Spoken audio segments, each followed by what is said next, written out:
የዓለምን የጂኦፖለቲካ ትኩሳትና የኃያላንን የኃይል ሚዛን መዋዠቅ ለመለካት ዛሬም የሆርሙዝን ሰርጥ ጸጥታ የለሽ ማዕበል ማዳመጥ በቂ ነው። ማዕበሉ የዘመናችንን የፖለቲካ ትርክቶች ባዶነትና የታሪክን የማይናወጥ ጽናት አፋውጥቶ ይናገራል። የአሜሪካው ፕሬዝዳንት ዶናልድ ትራምፕ ዓለም አቀፍ ሕግና መልክዓ ምድራዊ እውነታን ወደ ጎን በመተው የሆርሙዝ ሰርጥን የአሜሪካ ግዛት አድርጌዋለሁ በሚል ያሰሙት እብሪት የተሞላበት ዲስኩር መሬት ላይ ካለው ተጨባጭ ወታደራዊና ዲፕሎማሲያዊ ኪሳራ ጋር ሲነጻጸር የቅዠት ያህል የራቀው ነው እናገኘዋለን። በአንድ በኩል ዋሽንግተን የጦር ልዕልና መገለጫ የሆኑት አፓች ሄሊኮፕተሮች በገጠሟቸው ተከታታይ የውስጥ ቴክኒካዊና የሞራል ቀውስ ምክንያት ከመብረር ታግደው መሬት ላይ ሲንበረከኩ፣ በሌላ በኩል ደግሞ በኢራቅ ኤርቢል አሜሪካውያን ወታደሮች ያረፉበት የተንደላቀቀ ሆቴል በኢራንና አጋሮቿ የድሮንና የሚሳኤል እሳት ሲንበለበል ማየት የፔንታጎንን የማይደፈር የኃያልነት ትርክት ገደል የከተተ ክስተት ሆኗል። ከዚህ የጦር ሜዳ ውርደት ባሻገር አሜሪካውያን ባለስልጣናት ከሽብር በመሸሽ በምግብ አቅራቢ ተሽከርካሪ ውስጥ ተደብቀው ሲያመልጡ የሚያሳዩ ግዙፍና አስቂኝ የፕሮፓጋንዳ ቢልቦርዶች በቴህራን አደባባዮች ላይ በኩራት መሰቀላቸው ኢራን ጦርነቱን ከባህር ላይ ገዳና ከሚሳኤል ልውውጥ አልፋ የጠላትን ስነ ልቦና እስከ መስበር ባደረሰው የስትራቴጂክ ጥልቀት እየመራችው መሆኑን ያውጃል። ይህም ኃይልና ዛቻ ብቻውን ስር የሰደደ ታሪካዊ ማንነትን፣ ብልሃትንና የብሔሮችን ጽናት ሊያሸንፍ እንደማይችል በግልጽ የሚያስተጋባ የዘመናችን ጂኦፖለቲካዊ መቅድም ነው።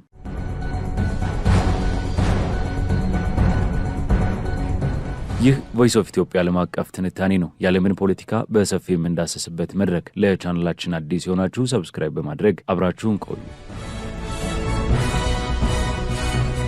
የዓለምን የጂኦፖለቲካ ትኩሳት ለመለካት የባህር ሞገዶችን እንቅስቃሴ ማዳመጥ በቂ ሊሆን ይችላል። ምክንያቱም ባህሮች ዝም አይሉም። የኃያላን መንግስታትን እብሪት፣ የጥንታዊ ብሔሮችን የማይናወጥ ጽናት እናም የዘመናዊ የፖለቲካ ትርክቶችን ባዶነት በየጊዜው በሚያስተጋቡት ማዕበላቸው ይነግሩናል። በታሪክ ማህደር ውስጥ የውሃ አካላት የንግድ መስመሮች ብቻ ሳይሆኑ የማንነት የሉዓላዊነትና የህልውና መሰረቶች ናቸው። ዛሬ በሆርሙዝ ሰርጥና በቀይ ባህር ዙሪያ እየተካሄደ ያለው ፍልሚያ ይህንን ጥንታዊ እውነት በድጋሜ እያረጋገጠልን ይገኛል። የፖለቲካ መሪዎች በየምርጫ ዘመናቸው የሚለዋወጥ ጊዜያዊ ስሜት ውስጥ ሆነው ውሳኔ ሲያሳልፉ፣ ስር የሰደደ ታሪክና መልክዓ ምድራዊ ባለቤትነት ያላቸው ሀገራት ግን ጉዳዩን የዘመናት እሴታቸው አድርገው ይመለከቱታል። የኢራን የውጭ ጉዳይ ሚኒስትር ቃል አቀባይ እስማኤል ባጋይ ታላቁን ሩሲያዊ ጸሐፊ ፊዮዶር ዶስቶቭስኪን ጠቅሰው እንዳሉት ለራሱ የሚዋሽና የራሱን ውሸት የሚያዳምጥ ሰው በውስጡም ሆነ በዙሪያው ያለውን እውነት መለየት ወደማይችልበት ደረጃ ይደርሳል ማለታቸው የአሜሪካን የአሁኑ የውጭ ጉዳይ ፖሊሲ መሰረታዊ ችግር ፍንትው አድርጎ የሚያሳይ ያልተለመደና ጥልቅ የሆነ የፍልስፍና ምልከታ ነው። በአሁኑ ወቅት በአሜሪካና በኢራን መካከል ያለው ጦርነትና ውጥረት እጅግ አሳሳቢ ደረጃ ላይ ደርሷል። ሆኖም ለ6 ወራት ያህል የዘለቀው ይህ ግጭት ዋሽንግተንና እስራኤል ያቀዱትን የኢራንን አመራር የመገልበጥ ወይንም የሆርሙዝን የባህር ወሽመጥ በኃይል የማስከፈት ግብ ማሳካት አልቻለም። በዚህ የተነሳ ኢራን ከአሜሪካ ጋር ጦርነቱን ለማቆም የሚያስችል ድርድር እንደገና ለመጀመር እስካሁን ምንም አይነት ውሳኔ ላይ እንዳልደረሰች በይፋ አስታውቃለች። የኢራን የውጭ ጉዳይ ሚኒስትር አባስ አራቺ በቴሌግራም ገጻቸውና ለሻራ ኒውስ በሰጡት ማብራሪያ ቴህራን አሁንም ቢሆን የስትራቴጂክ ትዕግስት መርህን እየተከተለች መሆኗን አረጋግጠዋል። አራቺ በሰጡት ማብራሪያ ኳታርና ፓኪስታን መልእክቶችን በማስተላለፍ አሸማጋይነት ሚናን እየተጫወቱ ቢሆንም ይህ ማለት ግን ድርድር ተጀምሯል ማለት እንዳልሆነ አስረግጠው ተናግረዋል። ኢራን ወደ ድርድር ጠረጴዛ ለመመለስ የማትቸኩልበት ዋናው ምክንያት አሜሪካ ባለፈው ሰኔ ወር በፓኪስታን የተፈረመውን የመግባቢያ ሰነድ ጥሳ ወደ ብጥብጥ በመመለሷ እንደሆነ ሚኒስትሩ አብራርተዋል። ይህ የሚያሳየው ኢራን በዲፕሎማሲው መድረክ ላይ ያላትን የብስለት ደረጃና ያለበቂ ቅድመ ሁኔታና መተማመኛ ከእንግዲህ ከምዕራባውያን ጋር ወደማይጨበት ስምምነት እንደማትገባ ነው። ይልቁንም ኢራን ከጎረቤት ሀገራት ጋር ያላትን ግንኙነት በማጠናከር ላይ ትገኛለች። አራቺ እንዳሉት ኢራን ከኦማን ጋር በመሆን በሆርሙዝ ሰርጥ አዳዲስና አስተማማኝ የንግድ መርከቦች ማስተላለፊያ መስመሮችን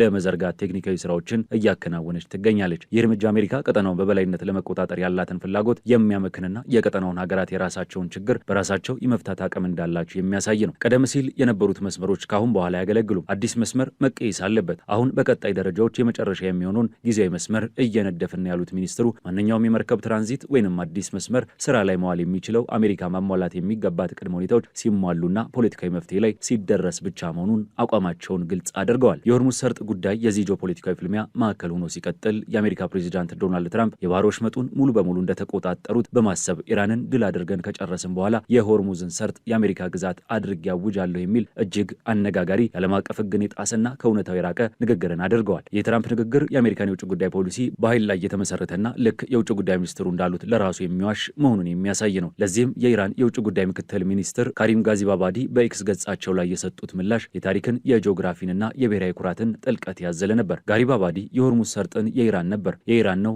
እናም የኢራን ሆኖ ይቀጥላል በማለት የአሜሪካን የቅዠት ፖሊሲ ውድቅ አድርገውታል። የኢራን አቋም ከቃል ባለፈ በተግባርም እየታየ ይገኛል። በባህር ወሽመጡ ላይ ያለው ቁጥጥር አሁንም አከራካሪና ውጥረት የበዛበት ነው። የተባበሩት አረብ ኤሚሬትስ ብሔራዊ የነዳጅ ኩባንያ መርከብ በሆርሙዝ ሰርጥ ላይ ጥቃት እንደደረሰበት ማስታወቁ እንዲሁም የብሪታንያ የባህር ላይ ንግድ ስራዎች ማዕከል አንድ ስሙ ያልተገለጸ ተወርዋሪ አካል የጭነት መርከብ ላይ ጉዳት ማድረሱን መግለጹ አሜሪካ አካባቢውን ተቆጣጠር ያለው የምትለው ትርክት ሐሰት መሆኑን ያጋልጣል። የባህር ላይ መረጃ አቅራቢ የሆነው ታንከር ትራከርስ እንደዘገበው ደግሞ አንድ ግዙፍ የኢራን ነዳጅ ጫኝ መርከብ ከሐምሌ ወር ወዲህ ለመጀመሪያ ጊዜ በካርግ ደሴት ነዳጅ ሲጭን መታየቱ ኢራን በአሜሪካ የተጣለባትን ወታደራዊና ኢኮኖሚ ማዕቀብ ጫና ተቋቁማ ኢኮኖሚ እንቅስቃሴዋንና የነዳጅ ንግዷን ማስቀጠል መቻሏን በግልጽ ያሳያል።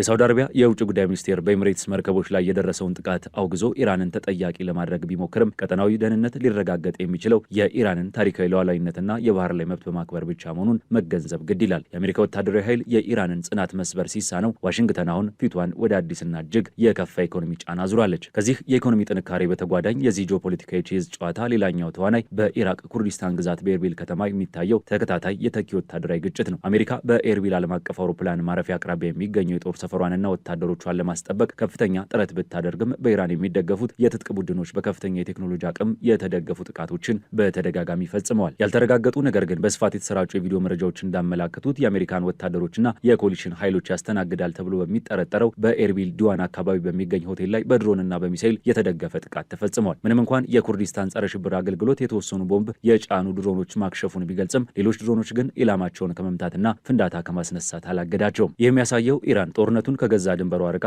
አሜሪካ በቀጠናው ባሏት ወታደራዊና ዲፕሎማሲያዊ ጥቅሞች ላይ ቀጥተኛ ስጋት መፍጠር መቻሏን ነው። ይህ የተኪ ጦርነት መስፋፋት አሜሪካ የቀጠናውን የፖለቲካ ዳይናሚክስ የመቆጣጠር አቅሟን ከማዳከሙም በላይ የአሜሪካን ማዕከላዊ እዝ የቱንም ያህል ኃይል ቢሰበስብ ከሁሉም አቅጣጫ የሚመጣውን ጫና መቋቋም እንደማይችል አመላካች ሆኗል። ከዚህ የፍልሚያ አውድ ውስጥ የስነ ልቦናና የሚዲያ ጦርነቱ እጅግ አስገራሚ መልክን ይዟል። ፕሬዚዳንት ትራምፕ የኢራንን የባህር ኃይልና የመከላከል አቅም በማቃለል የተረፈ ባህር ኃይል የላቸውም፣ የውሃ ላይ ኃይላቸው ሙሉ በሙሉ ወድሟል በማለት የሰጡት መግለጫን ተከትሎ የኢራን ብሔራዊ ቴሌቪዥንና ማህበራዊ ሚዲያዎች በትራምፕ ላይ ከፍተኛ የፕሮፓጋንዳ ማሾፍን ጀምረዋል። ለዚህም እንደ ትልቅ ማሳያ የተጠቀመው የአሜሪካ ባለስልጣናት በአንካራ የነበራቸውን የኔቶ ጉባኤ ቆይታ አቋርጠው በድብቅ ወደ አሜሪካ ሲመለሱ የታየውን አሳፋሪ ክስተት ነው። ቪዲዮ እንደሚያሳየው ትራምፕ በተለመደ የፕሬዚዳንታዊ ግዙፍ አውሮፕላን ኤርፎርስ ዋን ፋንታ ደህንነቱ በተጠበቀ አነስተኛ የመንግስት አውሮፕላን ሲ-32 ተጠቅመዋል። ያውም ወደ አውሮፕላኑ የገቡት ደረጃ ላይ በመውጣት ሳይሆን ከካሜራ እይታ ለመሰወር በምግብ አቅራቢ ተሽከርካሪ ውስጥ ተደብቀው ነው። የኢራን መንግስት ይህንን ምስል በትላልቅ ቢልቦርዶችና በሚዲያዎች በማሰራጨት ታላቋና ደፋሩ አሜሪካ የምትመራው ከራሳቸው ጥላ እንኳን በሚሸሹ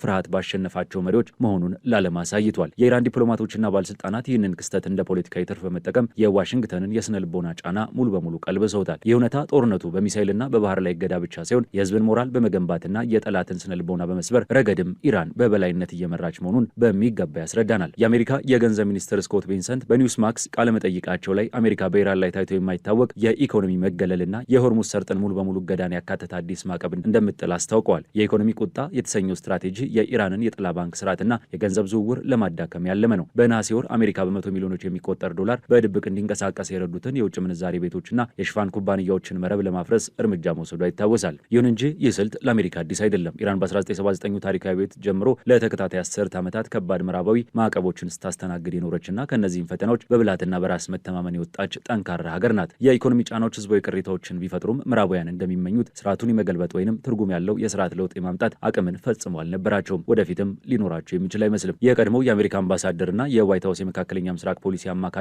ማርክ ጊንስበርግ ለአልጀዚራ በሰጡት ቃለ መጠይቅ ይህ የአሜሪካን ፖሊሲ እጅግ አጥብቀው ተችተዋል። ጊንስበርግ እንዳሉት አሁን ያለው ሁኔታ ከቀድሞ የተለየ ሲሆን የዋይት ሀውስ አስተዳደር ይህንን ውጥረት እንዴት መፍታት እንዳለበት ግልጽ የሆነ ስትራቴጂ የለውም። ይህንን የኢኮኖሚ ጦርነት የኢኮኖሚ ዶሮ ጨዋታ በማለት የገለጹት ጊንስበርግ በመጨረሻም የአሜሪካ አስተዳደር ከኢራን መንግስት ቀድሞ እጅ እንደሚሰጥና እንደሚሸነፍ ያላቸውን እምነት ተናግረዋል። የትራምፕ ዋነኛ ግፊት ከረዥም ጊዜ የውጭ ጉዳይ ስትራቴጂ ይልቅ መጪውን የአጋማሽ ዘመን ምርጫና የሀገር ውስጥ የፖለቲካ ትርፍ መሆኑን ጊንስበርግ አብራርተዋል። ከዚህ የውጭ የፖለቲካ ትርፍ ማሳደድና የባህር ላይ ውጥረት በተጓዳኝ የአሜሪካ ጦር በገዛ ውስጡ ከገጠመው መዋቅራዊ የቴክኒክና የሞራል ቀውስ ማምለጥ አልቻለም። የአሜሪካ ጦር በአሁኑ ወቅት ያለበትን የውስጥ አቅም መዳከም ከሚያሳዩት አስገራሚ ገጽታዎች አንዱ በቅርቡ የወሰነው የአፓች ጥቃት አድራሽ ሄሊኮፕተሮች በረራን ሙሉ በሙሉ የማገድ ውሳኔ ነው። በቴክሳስ ግዛት ፎርት ሁድ አቅራቢያና በተለያዩ የልምድ ቦታዎች ላይ የተከሰቱት ተከታታይና ገዳይ የአፓች ሄሊኮፕተሮች መከስከስ ጦሩ በመላ ሀገሪቱ የሚገኙትን የስልጠናና መደበኛ በረራዎችን ሙሉ በሙሉ እንዲያግድ አስገድዶታል። የኢራን ኃይሎች ይህንን የአሜሪካን የውስጥ ወታደራዊ ቀውስና መዋዠቅ በቅርበትና በጥሞና እየተከታተሉ ነው። በአንድ በኩል አሜሪካ የጦር ሄሊኮፕተሮቿን ከመሬት ማንሳት ሲያቅታት፣ በሌላ በኩል ኢራን የራሷን የከርሰ ምድር ሚሳኤል ማምረቻ ጣቢያዎችን በሚዲያዎቿ በማሳየት የባሊስቲክና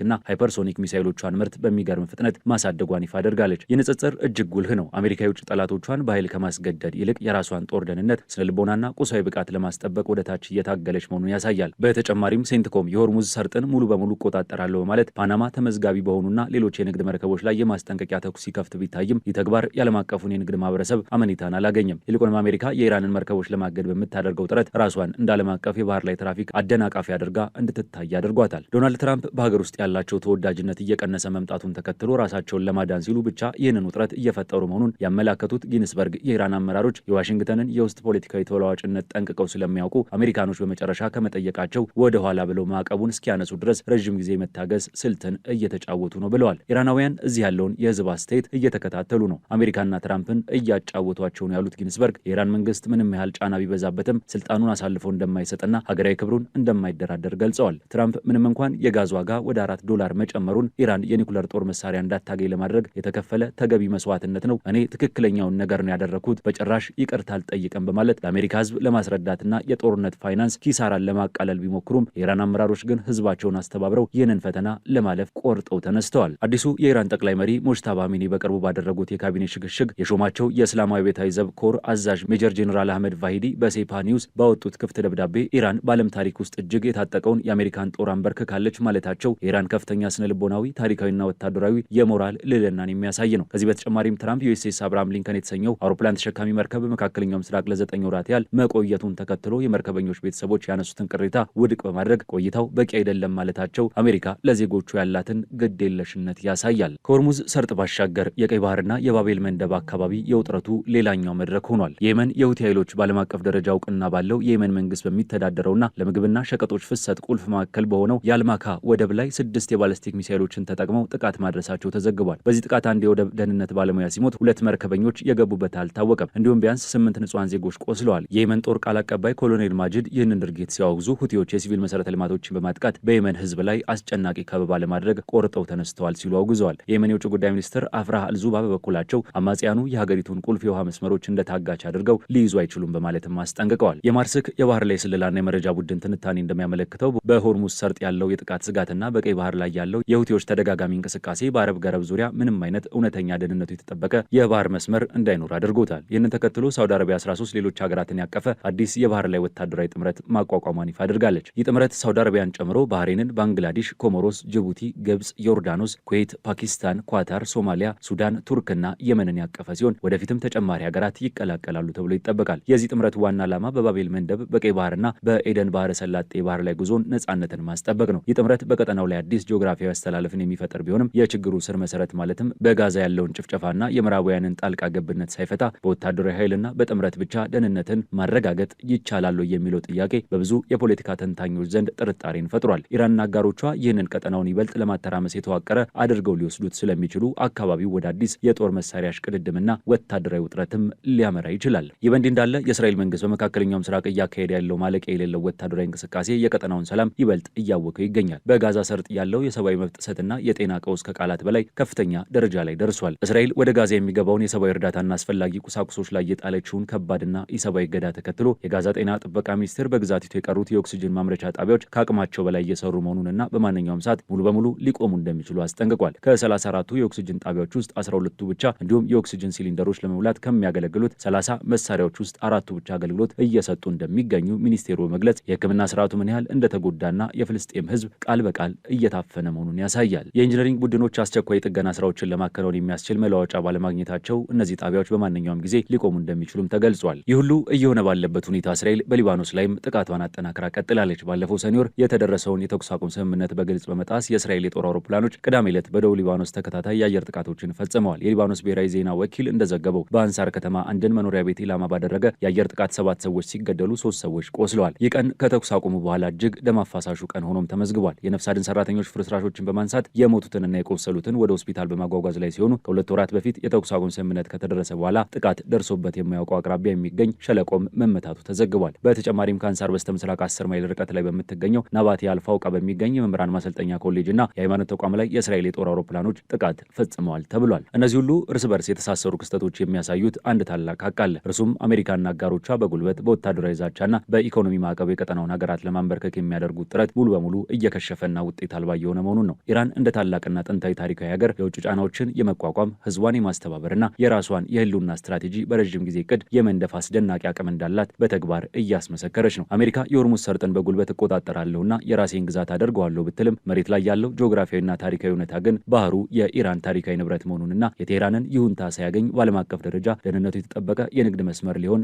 እንደማይችል ነው። የትራምፕ አስተዳደር በምርጫ ፖለቲካ ተጠምዶና የሀገር ውስጥ የነዳጅ ዋጋ ጭማሪን ለማስተባበል እየሞከረ ባለበት በዚህ ወቅት ኢራን ረጋ ብላና ስትራቴጂካዊ በሆነ መንገድ ከኦማንና ከሌሎች ጎረቤቶቿ ጋር አዳዲስ አማራጮችን በማፈላለግ እንዲሁም የተበላሹ ፖሊሲዎችን በማጋለጥ ላይ ትገኛለች። የኢራን ዲፕሎማቶች አሜሪካ ስምምነቱን የማታከበር መሆኗን በማጋለጥ ዓለም አቀፉን ማህበረሰብ የአሜሪካን የውሸት ፖሊሲ እንዲገነዘብ እያደረጉ ነው። በሌላ በኩል ደግሞ የእስራኤል ወታደራዊ እርምጃዎች በጋዛና በሊባኖስ ንጹሃን ዜጎች ላይ እያደረሱ ያለው ሰቆቃ የኢራንንና የመቋቋም ዘንግ አጋሮቿን አቋም ይበልጥ ህጋዊ፣ ሞራላዊ መሰረት ያለውና ተቀባይነት ያለው እንዲሆን አድርጎታል።